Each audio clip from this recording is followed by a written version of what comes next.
কি মা? কি এত লেখেন? এত লেখালেখি করে কোনো লাভ হয়?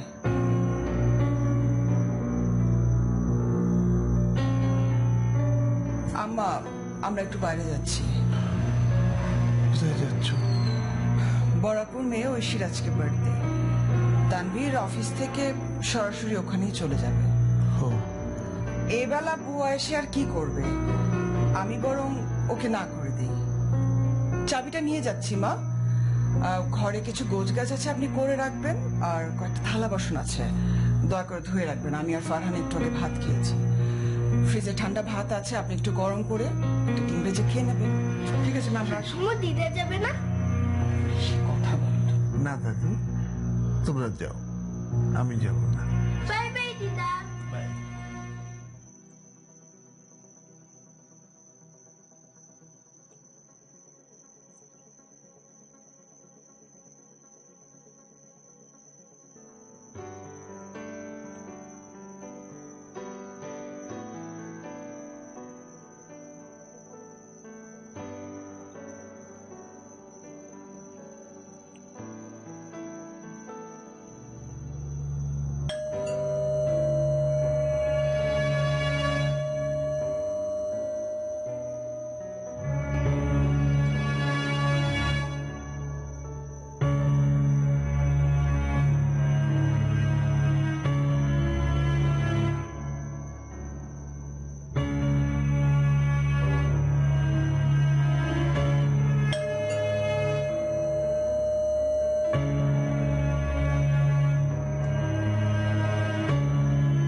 কে? আমি ডিশের বিল নিতে আসছি। দরজা বোধহয় বাইরে থেকে লক করা। আপনাদের ব্যাপার সবারই আজিব। ঘরে থাকবেন অথচ দরজা লক করে রাখেন। আজ তাহলে ফিরে যাবো। তুমি পরশু এসো বাবা, কাল তো বৌমার অফিস আছে, পরশু ছুটি। আচ্ছা, শুক্রবার দিন টাকা এনে রেখেন, আমি এসে নিয়ে যাব। প্রতিদিন এত ঘোরাঘুরি করতে পারবো না।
তানভীর, আয় তানভীর, ওঠো।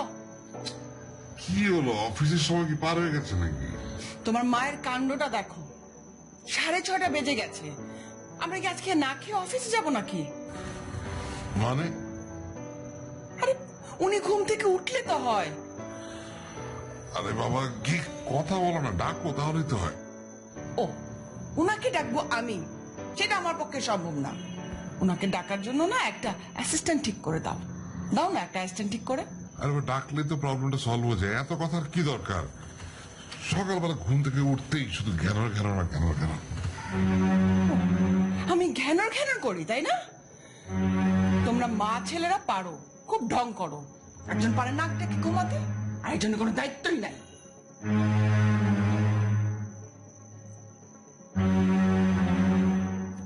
আম্মা, আম্মা, আম্মা ওঠেন, আম্মা ওঠেন। কি ব্যাপার আম্মা, আপনার কি কাণ্ড জ্ঞান সব লোপ পেয়ে গেল নাকি? হ্যাঁ, আমরা কখন নাস্তা খাবো, কখন অফিসে যাব? রান্না বান্না করতে হবে না আম্মা? মা কবে দিস পাইনি, ওই ফজরের নামাজ পড়ার পর চোখটা একটু লেগে এসেছিল। তুমি যাও, আমি এক্ষুনি আসছি। বয়স হয়েছে তো, শরীরে বল পাই না। যাও মা। আল্লাহ।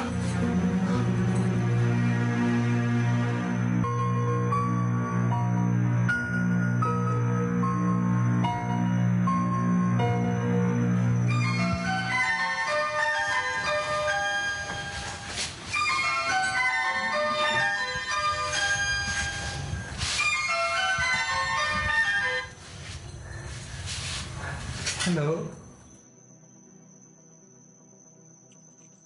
আসসালামু আলাইকুম আপা। ওয়ালাইকুম আসসালাম। আপা আমি ঝর্ণা, আমার নাম্বার সেভ করেননি? আমার বয়স হয়েছে বোন, মোবাইলের সব অপশন আমি বুঝি না। তুমি কেমন আছো? ভালো আছি আপা। আগামীকাল শিল্পকলায় চলে আসেন, একটা সাহিত্য আড্ডা আছে। আমি যেতে পারবো না বোন, কালকে আমার বৌমার অফিস আছে। বৌমাকে কিসের এত ভয় আপা? চলে আসেন তো, খুবই ভালো লাগবে। তুমি বুঝবে না, বাদ দাও সব। আপা জানেন, আমি গতকালকে চৈত্রী প্রকাশনীতে গিয়েছিলাম। আপনার লেখা একটা বই কিনেছি, নাম স্টেশন। কি চমৎকার লেখা আপা, এত সুন্দর করে লিখেন। আর উৎসর্গ করেছেন দেখলাম আপনার ছেলেকে। কি এমন ভালো লিখি বলো? আর ছেলেকে উৎসর্গ করবো না তো কাকে করব? ওর নুন ভাত খেয়ে তো বেঁচে আছি। কি যে বলেন না আপা, আপনি না প্রতি মাসে বাসা ভাড়া পান, পেনশনের টাকা পান, কি করেন ওসব? আসলে ঝগড়া করার জন্য একজন মানুষ তো দরকার, তাই না? যাও, একদিন মাসে এসো। আপনি অনেক বড় মনের মানুষ আপা। আসলে হিংসার চেয়ে ক্ষমার শক্তি অনেক বেশি। আর হিংসার জন্য হাসির মতো ভয়াবহ প্রতিশোধকই যথেষ্ট। কিভাবে সব হেসে উড়িয়ে দেন, মাঝে মাঝে সে চিন্তাই করি। যেখানে হিংসা আর ক্রোধ নেই, সেখানে কি ভালোবাসা ঠাঁই নিতে পারে বলো? মানুষের জীবন কত বিচিত্র না আপা। নিজে ভালো না থাকা সত্ত্বেও ভালো থাকার অভিনয় করতে হয়। ঠিকই বলেছ বোন। কেউ যদি নিজের দুর্বল যুক্তি প্রতিষ্ঠার জন্য রহস্য তৈরি করে, তাহলে তার পরাজয়টা খুব তাড়াতাড়ি হয়। আপনি কি দারুণ করে কথা বলেন আপা।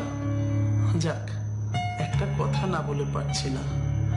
নিজের জয়ের জন্য সন্তান পরিজনের সামনে গুরুজনকে প্রশ্নবিদ্ধ করাটাও কিন্তু ভালো না।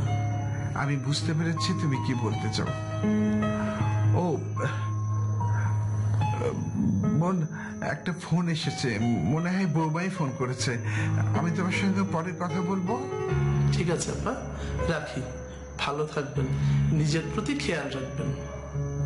আচ্ছা। হ্যালো, হ্যাঁ বৌমা বলো। আচ্ছা, ঠিক আছে, ঠিক আছে, আমি সব করে রাখবো। আচ্ছা, রাখছি।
বৌমা, বাজার এনেছি, দেখো ঠিক মতো এনেছি কিনা। নুডলস খাবে দিদা? না ভাইয়া, তুমি খাও। মুখের খাবার শেষ করো।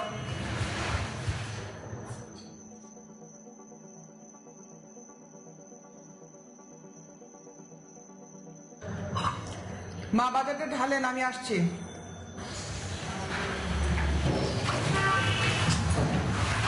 আল্লাহ,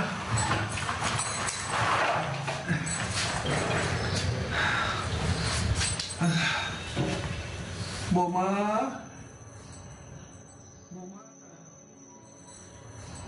এসো।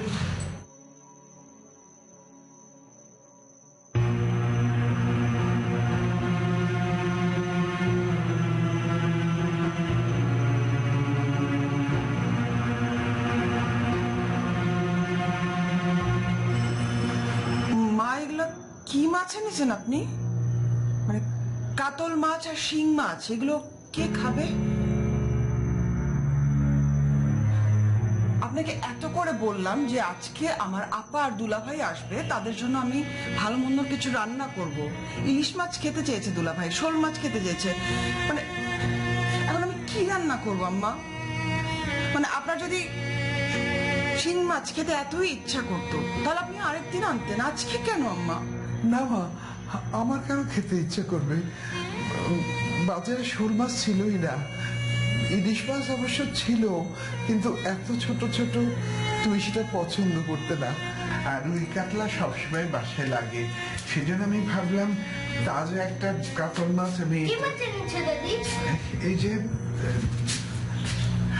ফারহান, ফারহান, তুমি এখানে কি করছো? হ্যাঁ, এখানে কি করছো? যাও ঘরে যাও, যাও, খাওয়া শেষ করো। ওকে কেন বকছো মা? আম্মা, আপনি আর কথা বলেন না। আপনার লাই পেয়ে পেয়ে না ছেলেটা মাথায় উঠে গেছে, কোনো কথাই শোনানো যায় না ওকে আর। আচ্ছা আচ্ছা মা, কত টাকা আছে আমাকে দেখান তো।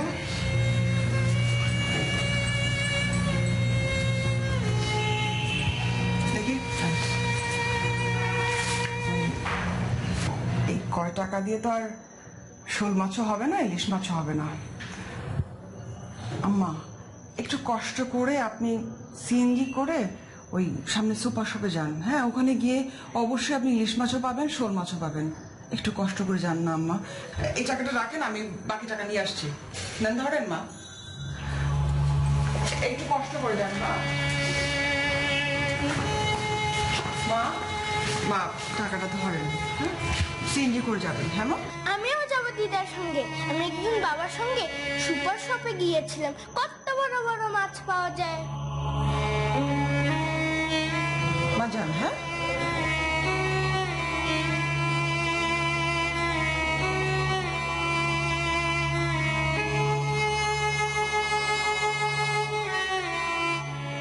আমাদেরই বাংলাদেশ, লিখেছেন সৈয়দ শামসুল হক। সূর্য ওঠার পূর্ব দেশ বাংলাদেশ, আমার প্রিয় আপন দেশ বাংলাদেশ, আমাদেরই বাংলাদেশ। কবির দেশ, বীরের দেশ, আমার দেশ, স্বাধীন দেশ বাংলাদেশ, পুরোটা মুখস্থ করে ফেলো। দিদা, আমি একা একা পড়ি। একা একা পড়লে মা এসে বকা দিবে। না, আমি একা একা পড়বো। একা একা পড়বে, পুরোটা মুখস্থ করবে, আমি ততক্ষণ লিখে ফেলি। হ্যাঁ, পড়ো। কবির দেশ, বীরের দেশ, আমার দেশ, স্বাধীন দেশ, বাংলাদেশ। কবির দেশ, আমাদেরই বাংলাদেশ, উঠার পূর্ব দেশ, বাংলাদেশ, আমার প্রিয় আপন দেশ, বাংলাদেশ। কবির দেশ, বীরের দেশ, আমার দেশ, স্বাধীন দেশ, বৃদ্ধাশ্রমের বাংলাদেশ। সূচনা হয়েছিল বাংলাদেশ, প্রাচীন আপন দেশ, চীনে।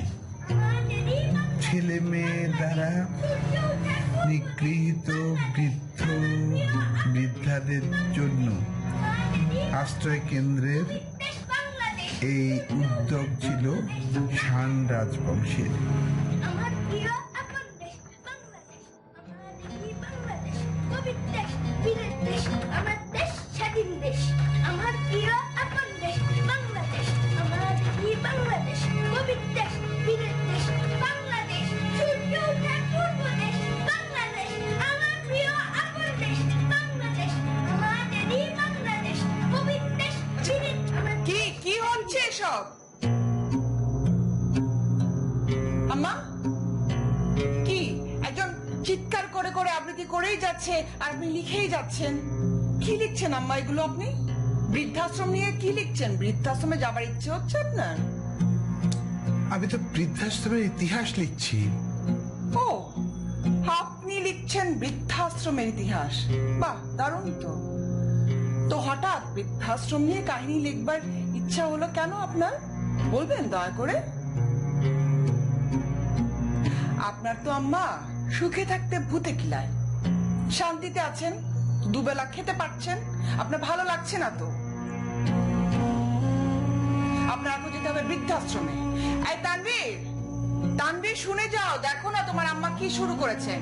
উনি আমাদের সাথে থাকতে তো ওনার ভালো লাগছে না, ওনার এখন বৃদ্ধাশ্রমে যেতে হবে, ওখানে গিয়ে ওনার শান্তি হবে। কি বলছো বৌমা? আমি তো বৃদ্ধাশ্রমের ইতিহাস লিখছি। তোমাদের এই হাঁটু ভাঙা সমাজের যে চিন্তাধারা, তাতে তো মনে হচ্ছে আগামী দিনগুলোতে বৃদ্ধ বাবা মারা তাদের সন্তানের সাথে থাকতে পারবে না। সমান্তরালে চলতে থাকা রেল লাইনেও ফাটল থাকে আম্মা, আর সম্পর্ক। কি বলছো? আমি কিছুই বুঝতে পারছি না। আপনি তো কবি সাহিত্যিক মানুষ, মানে বুঝে নেন। আয় ম্যাডাম, আসো। এইভাবে পড়াশোনা হবে তোমার, তাই না?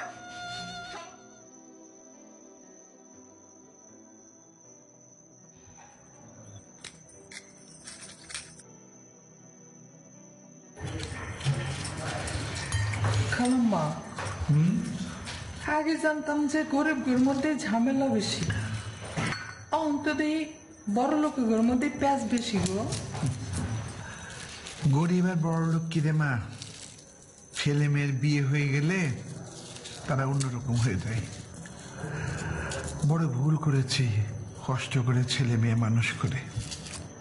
আচ্ছা খালাম্মা, আপনার আর একটা পোলা আর একটা মাইয়া আছে, হ্যাঁ না চলে যান না কেন?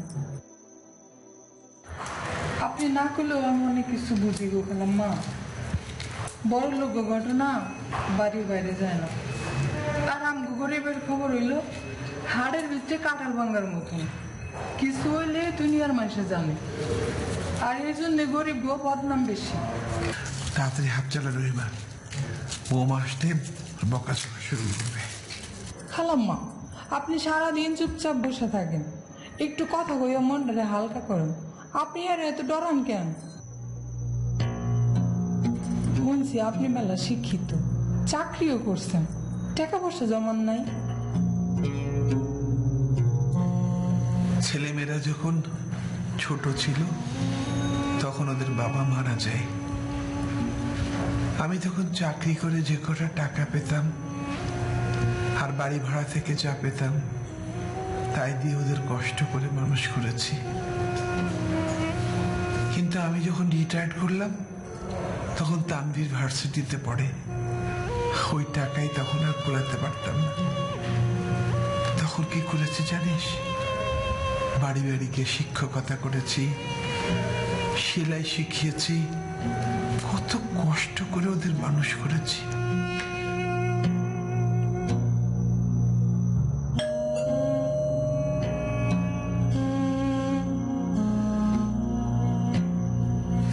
আম্মা, ফোন দিয়েছিলেন? হ্যাঁ আপনি কি কানাডায় যেতে চান? হ্যাঁ এখানে থাকতে আপনার কি সমস্যা হচ্ছে? না মানে মানে মানে করলে তো হবে না আম্মা, সমস্যাটা আমাকে বুঝতে হবে। অভিযোগ করে কোনো লাভ হয়েছে? রূপনাকু আপনাকে মুখের উপর সত্যি কথাটা বলতে পারেনি, তাই এখন আমাকে ফোন করে বললো সে আপনাকে কান্না নিতে চায় না। রূপনা আবার সত্যি কথাটা আপনাকে বলতে চায়নি।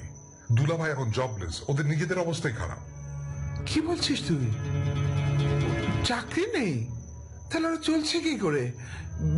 শোন বাবা, আমার কিছু জমানো টাকা আছে, তুই তাড়াতাড়ি ওদের পাঠিয়ে দে তো। আপনি রূপনাপাকে বিদেশে টাকা পাঠাবেন। আমার কথাটা একবার চিন্তা করে দেখেছেন? সামনে ফারহানকে স্কুলে ভর্তি করতে হবে। আমার অবস্থা তো আপনি জানেন। ওখানে টাকা না পাঠিয়ে সেটা আমাকে দিলে আমার তাহলে উপকার হয়। পরে না আপনাকে শোধ করে দিলাম, আপনাকে নিয়ে না আমি।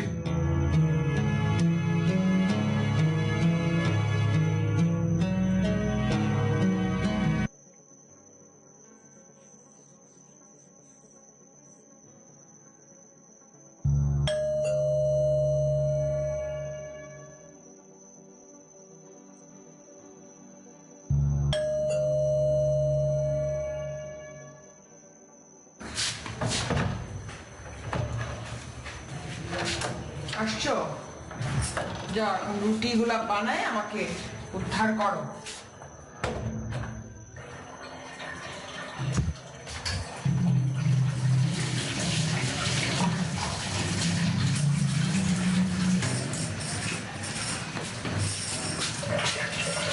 দাও।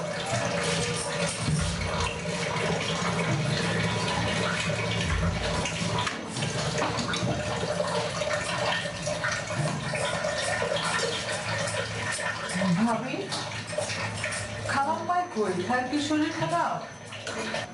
হুনার তো 3 দিন পর পর শরীর খারাপ হয়। ঠিকই কইছেন ভাবি, খালামর তো বয়স হয়েছে, এই জন্য শরীরটা কদিন পর পরই খারাপ করে। বয়স না চাই, আমার যেদিন অফিস ছুটি থাকে ওই দিন ওনার শরীর খারাপের নাটক শুরু হয়, বুঝি না আমি? হ্যাঁ ভাবি, কদিন ধরে দেখতেছি আর শরীরটা খারাপ। আর আমি তো রুটি বানাই দিয়ে যাই, আপনি একটু। এই, তোমার কাজ করো তুমি, ঠিক আছে? এত কথা বলতে হবে না। আর কি করতে হবো ভাবি? এই ভাজির জন্য আলু বের করো, আর ফ্রিজ থেকে হালুয়া বের করো, আর থালা বাসন ধুয়ে চলে যাও, আজকে আমরা বাইরে খাবো। খালাম্মাও কি যাইবো?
কে?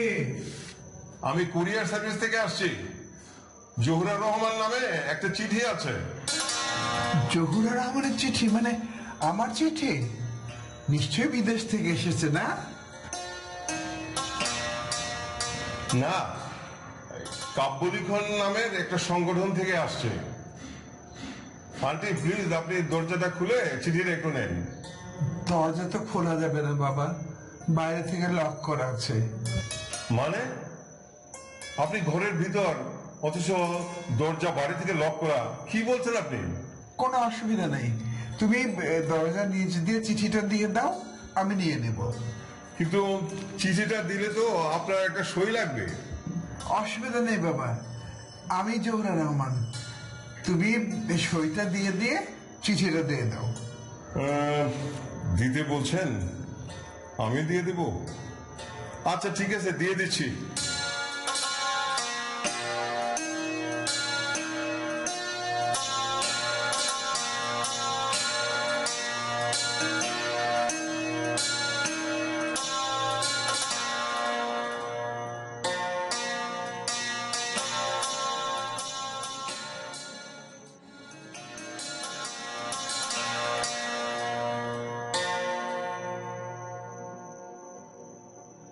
দাদু, ভাত নিয়ে খেলতে হয় না, ভাত খাও।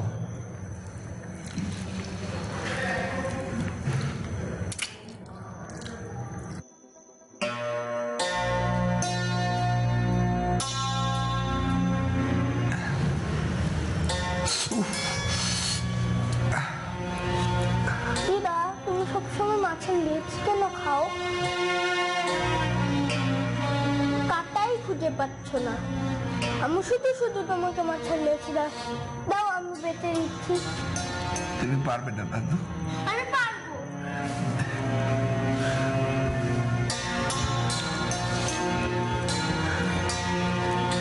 দিদা, দেখো কত বড় কাঁটা পেয়েছি।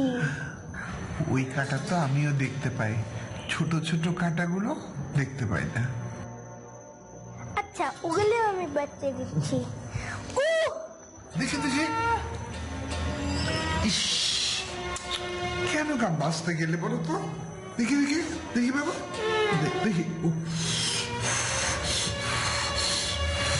এটা কি করলে দাদু? তোমার আম্মুর সাথে আমাকে বকবে। আমার শুধু শুধু তোমাকে বকতে আমার কষ্ট হয় দিদা, আমি আমাকে বলবো না দিদা।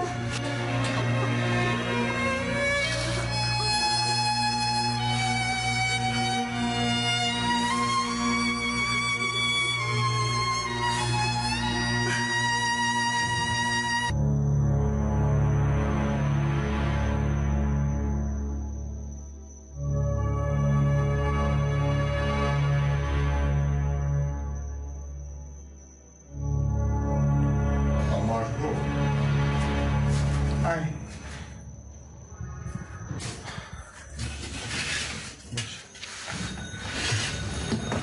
শরীর খারাপ নাকি আম্মা? না তো। তাহলে এত তাড়াতাড়ি শুয়ে পড়লেন, আগে তো রাত জেগে লেখালেখি করতেন। কিছু বলবি? জি আম্মা। বল। না মানে বলছিলাম যে এই বিল্ডিংটার ব্যাপারে বলছিলাম, যে এটা একটা বিল্ডার্স কোম্পানিকে দিতে যাচ্ছি। ওই আজিজ চাচাও সেদিন বলল, তাছাড়া বড় ভাইয়াও বলেছে। যে ছেলে মাসের পর মাস, বছরের পর বছর মায়ের খোঁজ খবর নেয় না, সে কি বললো না বলে তাতে তো আমার কিচ্ছু আসে যায় না। তার মানে আপনি? হ্যাঁ, আমি রাজি না। কয়েকদিন পর আমাদের এই ফ্ল্যাটটা দেখা যাবে না। আজিজ চাচার হাইরেস বিল্ডিং যেটা হবে সেটা আড়ালে ঢাকা পড়ে যাবে। কিন্তু বাবা, মাথা গোজার একটা ঠাই তো আমাদের আছে। আছে, কিন্তু সেটা বসবাসের যোগ্য না, পুরনো একটা বিল্ডিং। পুরনো জিনিস আজকাল কারোরই ভালো লাগে না, তাই না রে বাবা? পুরনো বাড়ি, পুরনো মা, পুরনো ফার্নিচার। অথচ তুই একদিন বলেছিলি শত পারফিউম আসবে যাবে, কিন্তু মায়ের আঁচলের পারফিউমের গন্ধ কোনোদিন যাবে না।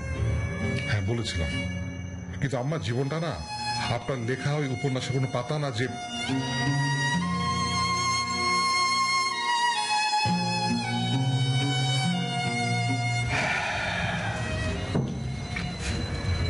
তুই ঠিকই বলেছিস বাবা।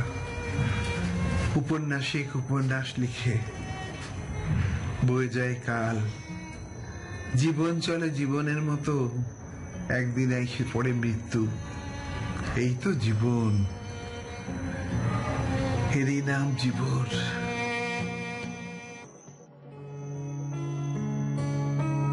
খালাম্মা, আপনি ওকে যাইতেছেন কোথায়? কেন? আপনি কিছু জানেন না? হেরা নাকি আজকে 10-12 দিনের জন্য বেড়াইতে যেতেছে। কই, আমি তো জানি না।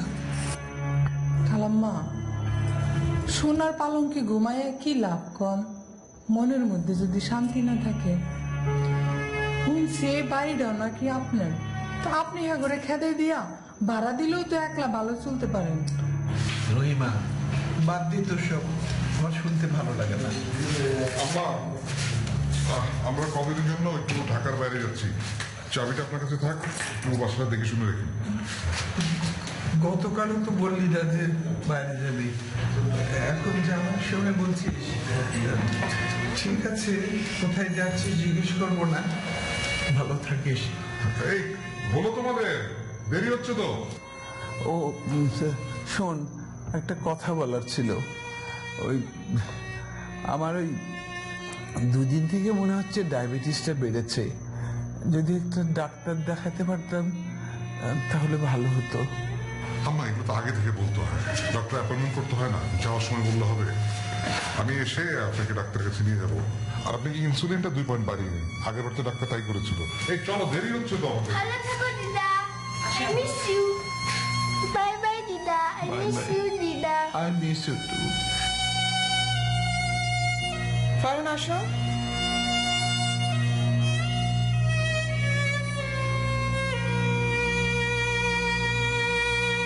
জীবন নামের রেলগাড়িটা আপনি কাঁদতেছেন খালাম্মা? কই না তো। স্টেশন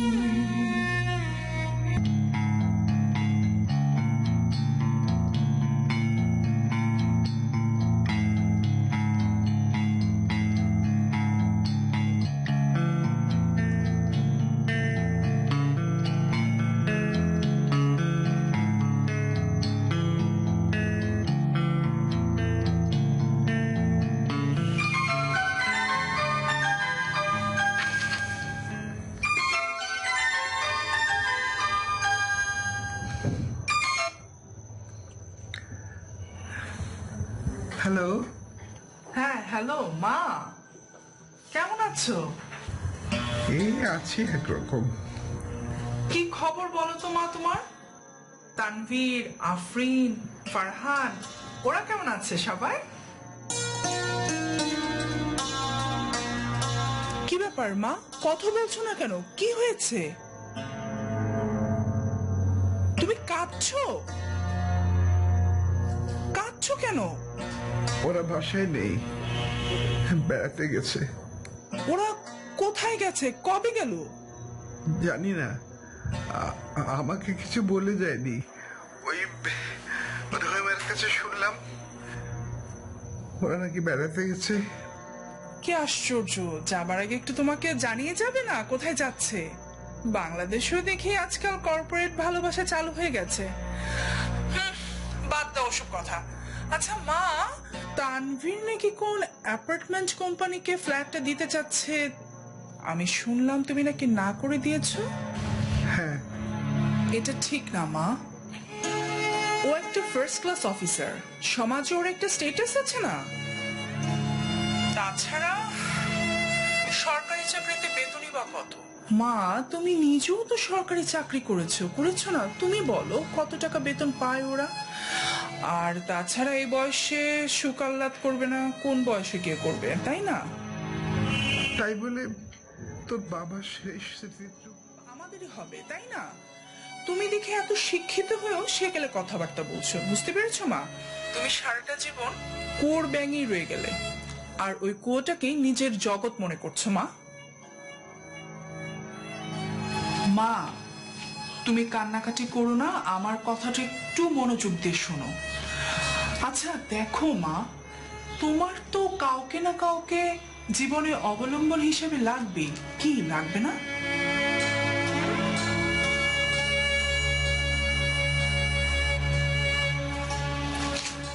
এই দেখো বড় ভাইয়ের ব্যাপারটাই তুমি দেখো। বড় ভাইয়া তখন তোমাকে এত করে বলল, মা তুমি বাড়িটা বিক্রি করে কিছু টাকা আমাকে দাও, না তখনও তুমি দিলে না। তারপর কি হলো, বড় ভাইয়া তার শ্বশুরের কাছে গিয়ে হাত পেতে টাকা নিয়ে বিদেশে গেল, আর সেজন্যই হয়তো রাগ করে তোমার সাথে সে যোগাযোগ রাখছে না। Very normal. ওইটুকুই তো আমার সম্বন্ধে। আমি কি তোদের কোনো আশা পূরণ করিনি? লেখাপড়া শেখাইনি, শিক্ষকতা করে সেলাই করে যেভাবে হোক কষ্ট করে তোদের মানুষ করিনি আমি। তোদের কোনো কিছু আমি অপূর্ণ রেখেছি? লুবনা, কি যাতা বলছো? আমার বয়স হয়েছে, সে যেভাবে চায় সেভাবেই হবে। ফোনটা আমাকে দাও তো, আমি কথা বলবো। আসসালামু আলাইকুম আম্মা। ওয়ালাইকুম আসসালাম। ভালো আছি বাবা? আমার ভালো আছি। আমার শুনুন, আপনি কারো কথায় কোনো কান দেবেন না। আপনার অ্যাপার্টমেন্ট যেমন আছে তেমনই থাকবে। কোনো সমস্যা হলে আমাকে বলবেন। ঠিক আছে বাবা। আম্মা, আপনি শরীরের প্রতি খেয়াল রাখবেন। আচ্ছা বাবা।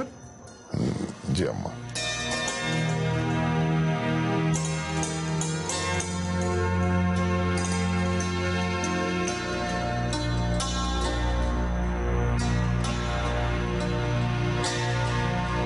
শোনো লোকনা, ভালো থাকার জন্য রাজপ্রাসাদের প্রয়োজন হয় না। একজন ভরসা পাওয়ার মানুষ থাকলেই সে ভালো থাকতে পারে। সে মানুষটিকে জানো? মা। তোমার মা আছে তো, তাই এখনো বুঝতে পারছো না। রোদ খরা বৃষ্টির মধ্যেও পরিবারকে আগলে রাখে বটগাছের মতো মা। ছোটবেলায় মা মারা গেছে তো, তাই মায়ের কষ্টটা বুঝি। শোনো লোকনা, তোমার ভাইকে বলে দিও, মায়ের সম্পত্তির দিকে যদি হাত বাড়ায় না, তাহলে আমি কাউকে ছেড়ে কথা বলবো না।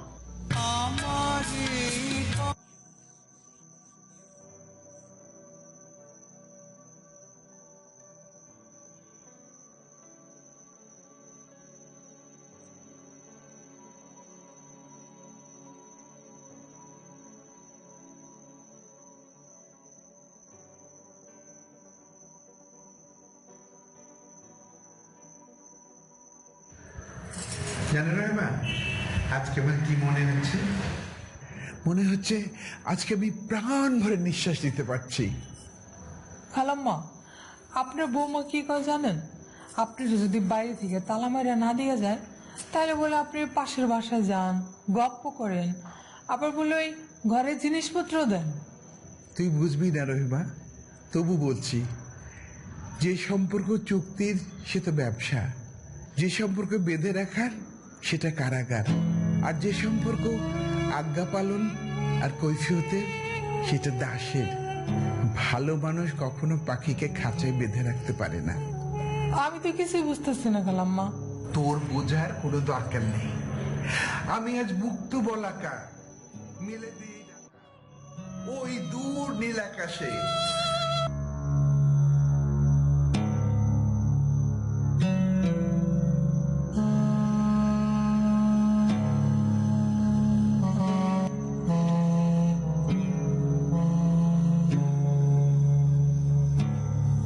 কি ব্যাপার, তোমার কি মন খারাপ? হঠাৎ করে আমার কথা মনে পড়ছে। আচ্ছা, তোমার ভাই কি করে কাজটি করতে পারলো? তোমরা মানুষ না অন্য কোনো প্রজাতি? একজন বৃদ্ধা মাকে এরকম একা একা বাড়িতে ফেলে রেখে চলে গেল। উফ, আমি ভাবতেই পারছি না। সত্যি তানবীরের না একদম কোনো আক্কেল জ্ঞান নেই। আর ওর বউটা একদম কি বলবো, মানে ও তো জানো এরকম ছিল না। ও মা ছাড়া কিন্তু কিছুই বুঝতো না। লোকনা, আমি যখন স্কুলে পড়ি তখন আমার বয়স 9 বা 10। আমার মা আমাকে স্কুলে নিয়ে যাচ্ছিল, পাশ দিয়ে একটি ট্রাক যাচ্ছিল।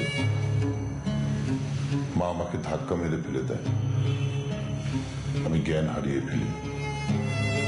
জ্ঞান ফেরার পরে জানতে পারি আমার মায়ের উপর দিয়ে ট্রাকটি চলে গেছে। তারপরে আমি আমার মাকে আর ফিরে পাইনি। প্লিজ, তুমি আর কষ্ট পেও না। আমি জানো তুমি আজ আমার চোখের পর্দা খুলে দিয়েছ। মাকে আমি অনেক কষ্ট দিয়েছি, কিন্তু এখন থেকে আর মাকে কোনো কষ্ট পেতে দিব না।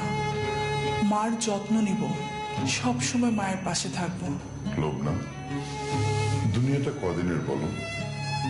এখন চোখ বন্ধ করলেই সব শেষ। অথচ আমরা পরিবার পরিজন, বাবা মা ভাই বোন আত্মীয় স্বজন রেখে টাকা রোজগারের জন্য দিনের পর দিন বাইরে থাকি। অর্থের কাছে কি ভালোবাসার কোনো মূল্য নেই? তুমি ঠিকই বলেছ রাসেল, কিন্তু এভাবে হুট করে সবকিছু ফেলে তো বাংলাদেশে চলে যাওয়া যাবে না, তাই না?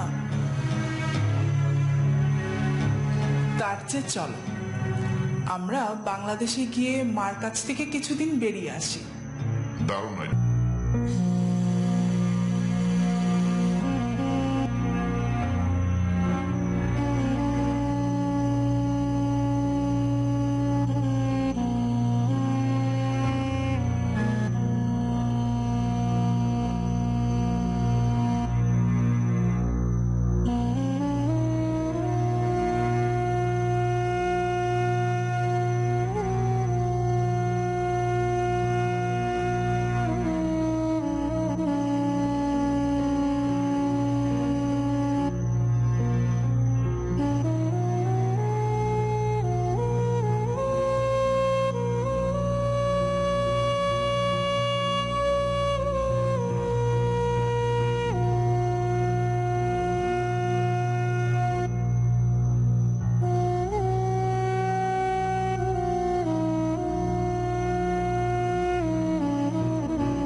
জীবন নামে রেলগাড়িটা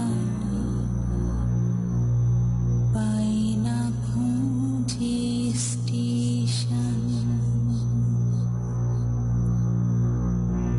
জীবন নামে রেলগাড়িটা পাই না খুঁজে স্টেশন।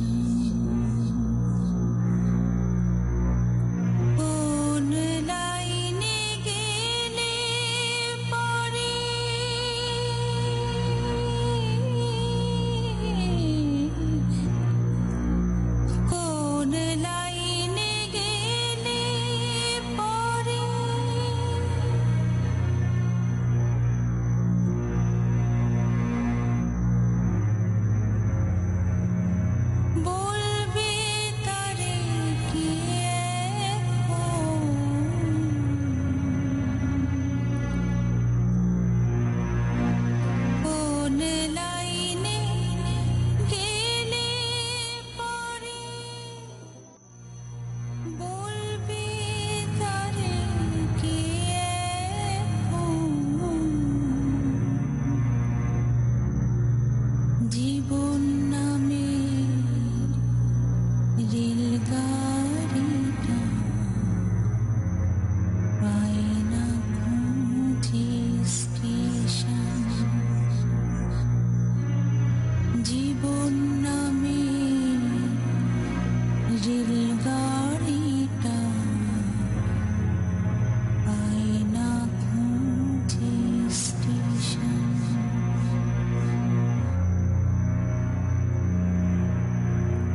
কোথা থেকে ছেড়ে এলো,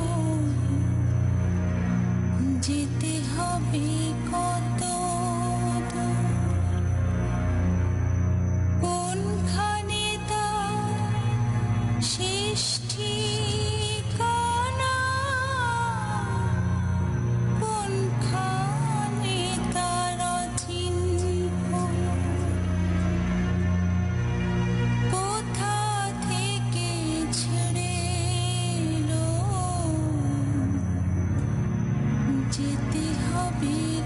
কত দূর,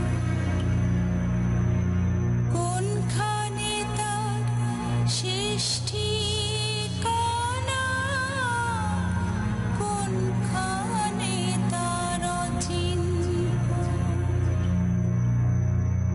কবে হবে রাঙ্গিলিয়া,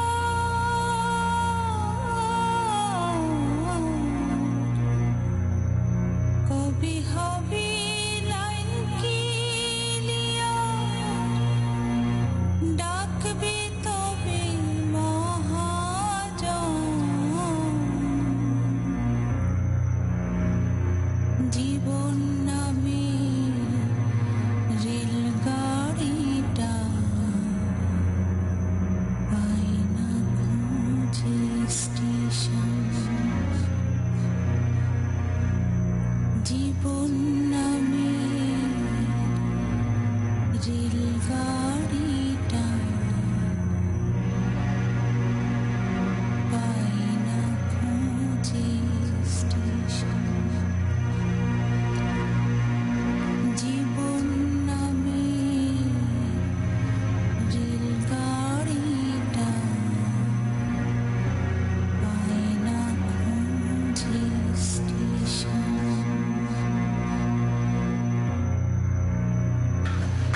তুমি দরজা খোলা মাত্র আমার পা ধরে বাস চাইবে, অবিচার করছে আমার উপর আমার।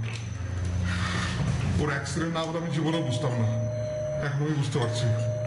ছোটবেলায় সন্তানরা মা বাবার উপর যেমন নির্ভরশীল হয়, বাবা মার বয়স হয়ে গেলে তারও সন্তানের উপর নির্ভরশীল হয়ে পড়ে। আমরা আমার উপর আসলে অনেক অবিচার করেছি তানভীর, তাই আল্লাহ আমাদের এত বড় বিপদ দিয়েছে।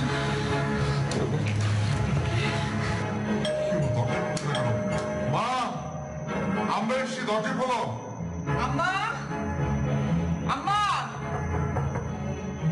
তোমার কাছে চাবি আছে না একটা? খোলো। হ্যাঁ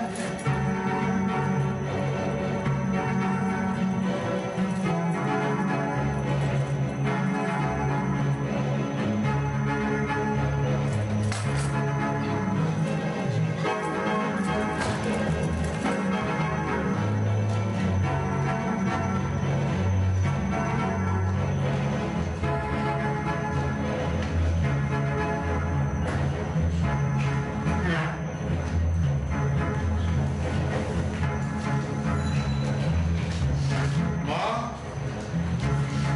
মা, এই বুকিং করে। মা, মা, মা,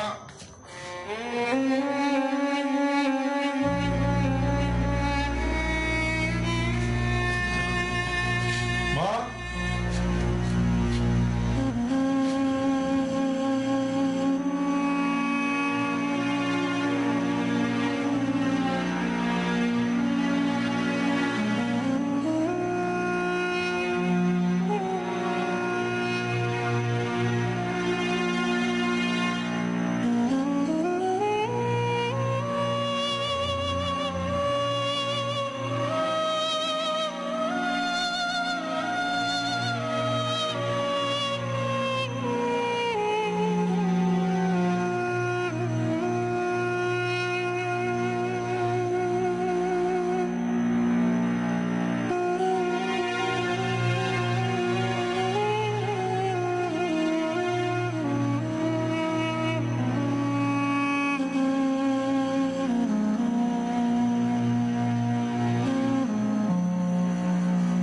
কে?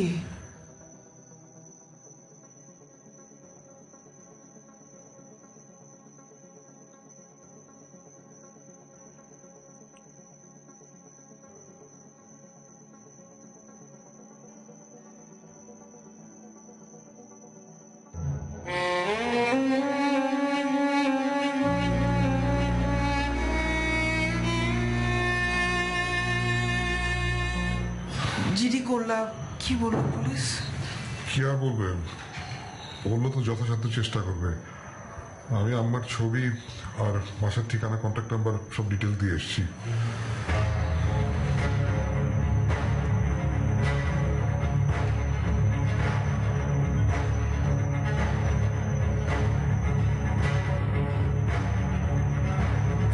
কয়েকদিনের জন্য ঢাকার বাইরে গিয়েছিলাম, ফিরে এসে দেখি মা নেই। একটা চিঠি লিখে গেছে। আজ টেনশন করিস না, আমি দেখছি, আমি জানাবো তোকে। হ্যাঁ, বাসায় ঢুকে তো দেখি আম্মা নাই, মানে কিছুই তো বলে যায় নাই, শুধু একটা চিঠি লিখে বাসা থেকে বের হয়ে গেছে।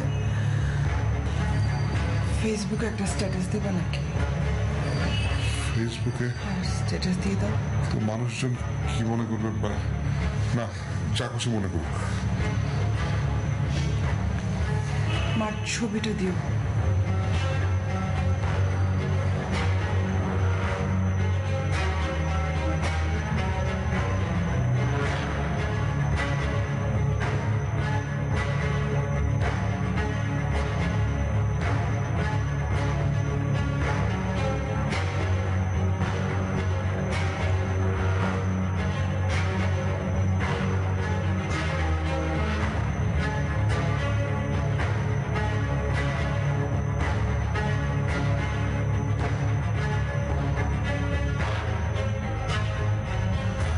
দেখুন তো, এই ছবিটা চিনেন নাকি?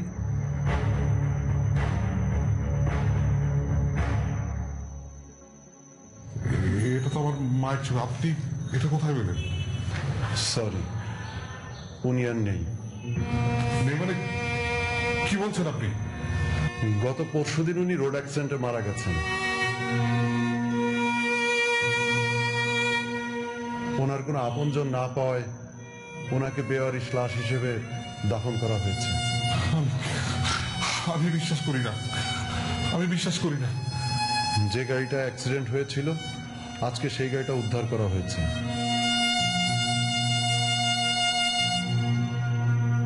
দুর্ঘটনার পরপরই ব্যাগটা একটা শিক্ষিত চোর নিয়ে পালিয়েছিল।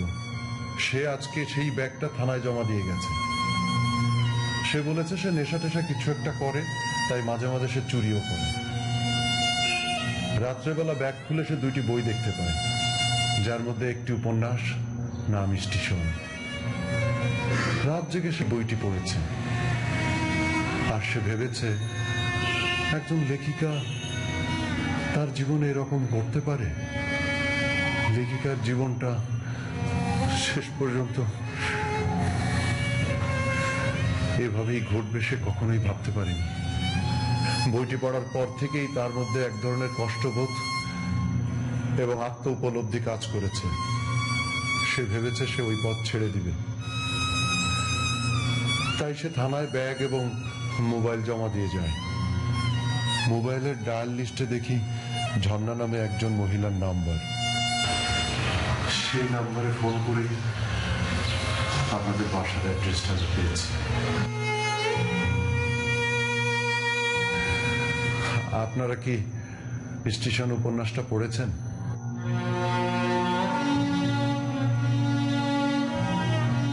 আমি আস্তে আস্তে কয়েক পাতা পড়েছি, চোখের পাতা ভিজে যায়।